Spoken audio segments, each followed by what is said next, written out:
De retour sur la chaîne cryptée ce lundi 21 février à 21h10, la série rétro aux frontières du paranormal réunit à l'équipe du GEPAN après que Didier Mathur, convaincu d'avoir vu un ovni, a fait voler en éclats toutes ses convictions.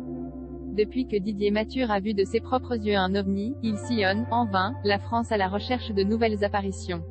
Alors qu'il s'apprête à tout arrêter, un phénomène étrange se produit dans une centrale nucléaire. Un défi pour l'équipe du GEPAN, Didier, Marcel, Rémi et Vera, dépassés par ce mystère qui attise tous les fantasmes. Pour Didier, c'est sûr, une intelligence venue d'ailleurs cherche à établir le contact. Et il va tout faire pour essayer de lui répondre, à moins que Claire Carmignac du ministère de l'Énergie ne l'en empêche. OVNI S. Saison 2, chaque lundi à 21h10 sur Canal+. Après une réjouissante saison 1 diffusée sur Canal+, il y a à peine un an, les scénaristes Martin Douer et Clémence Dargent, auxquels la troisième plume de Maxime Berthemy s'est greffée en renfort, remplit avec 12 nouveaux épisodes des OVNI-S, série de science-fiction au style rétro irrésistible explorant le quotidien d'un bureau d'études scientifiques sur les phénomènes ovnis, le GEPAN, créé au sein du CNES en 1977, dont les membres sont confrontés à des phénomènes extraordinaires tout en essayant de les démystifier aux yeux du grand public.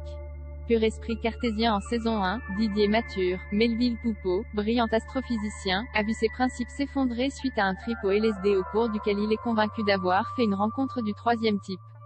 À ses côtés, Vera, Daphné Patakia, persuadée d'avoir une connexion intime avec les événements paranormaux qu'il observe, s'acharne à essayer d'entrer en contact avec les extraterrestres. Pendant ce temps, Marcel, Michel Vuillermoz coule des jours heureux depuis le retour des André, Jonathan Lambert, son compagnon à la tête du GEPAN. Rémi, Quentin Dolmer, lui, a claqué la porte des bureaux depuis que Vera lui a brisé le cœur, et travaille désormais pour une grande entreprise de télécommunications en essayant de mener une vie rangée. Élise, Géraldine Pellas, quant à elle, a obtenu une promotion au CNES et refait sa vie avec un brillant médecin, pendant que Didier se la joue hippie dans son van Volkswagen sur les routes de France sous le regard perplexe de ses enfants, Capucine Valmarie et Alessandro Mancuso, qui le croient fou. Mais un événement impromptu va mener le Scooby Gang du GEPAN à se reformer, et l'apparition inexpliquée d'une gigantesque barbe à papa radioactive dans le réacteur d'une centrale nucléaire sur le point d'ouvrir. Avec un ton plus léger assumé, plus de liberté prise dans la réalisation et quelques clins d'œil à sa première saison. Pas de flamant rose cette fois-ci mais un porcin, OVNI S, pousse plus loin les curseurs de la nostalgie et de la pastille rétro, toujours sous la houlette du réalisateur Anthony Cordier. Gaspard va au mariage, qui met en scène les 12 épisodes. Pour nourrir leurs nouvelles intrigues, les scénaristes se sont plongés dans l'actualité de l'année 1978, l'avènement du nucléaire français, la crise migratoire des boat people, la sortie en salle du premier Superman avec Christopher Reeves, jusqu'à la célèbre publicité de la marque de lessive Homo. Cette saison 2 fourmille de petits détails historiques qui donnent à la série son ton si désuet, tout en faisant un pas de côté dans le surnaturel.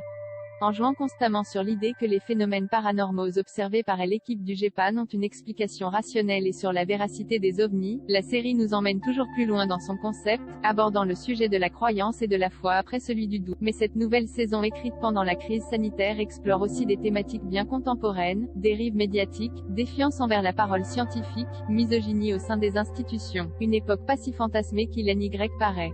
Plus chorale, cette nouvelle saison fait gagner en profondeur son irrésistible quatuor de personnages, tout en introduisant de nouvelles recrues tout aussi réussies, Alice Taglioni en directrice de la communication du ministère de l'Énergie austère, Jonathan Lambert, après une brève apparition en saison 1, mais aussi Jean-Christophe Folly, Élodie Boucher, Salif Cissé et Laurent Capelluto, tous au diapason tant le rythme des répliques est précis et l'humour savamment dosé. Le résultat, un voyage aux confins du fantastique et de la nostalgie d'une époque toujours aussi singulier dans le paysage sériel français.